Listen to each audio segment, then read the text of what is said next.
Well, hello everyone and welcome to Monday's edition of Reptile News. Now we're going to start off today in Florida where a young boy was attacked, maybe not attacked, but suffered minor injuries from an alligator encounter. I like that a lot better. Apparently the boy and his father were on a canoeing trip in Florida and the 6-year-old boy fell out of the canoe into the waiting jaws of an alligator.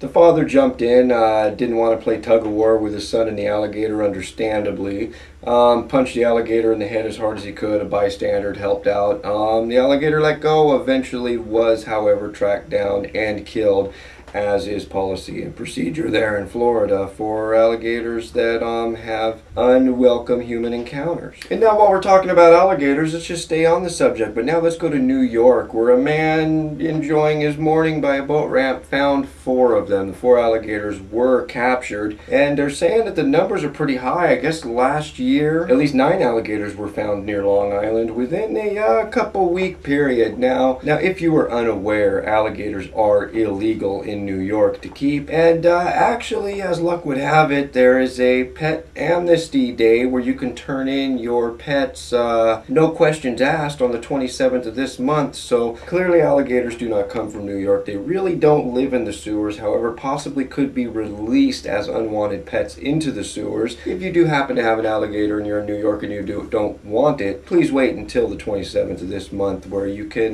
turn it in no questions asked, no charges pending. And now we're going to move on to Colorado, where maybe a lot of you have heard this story already. I'm pretty sure you have, where the boa breeder lost his home and many animals with it. Now I don't really want to spend too much time on this story because so many people have already been talking about it. It's all over the internet. However, if I don't tell you everything, the link is always down in the description for you to read yourself. But officials are saying that over 1,000 animals were rescued from that home and brought to a local pet store, which I guess is good news as far as rebuilding goes, but they do say that some dogs as well as several reptiles were lost in that fire. The home to me looks like a total loss. And now we're going to move on to Indianapolis, where we talked about recently a pet store that got their license pulled. Now if you remember, I did say that the owner had, I believe it was 30 days to appeal the decision, and we were kind of hoping that he wouldn't, but it was kind of hard because we kind of weren't sure the circumstances surrounding what happened, and obviously by the time we talked about that he hadn't had his day in court yet, so there was nothing decided. But today I learned that the owner of that pet store is not going to seek to get his license back, so I guess it's the end of a bad story, you could say. And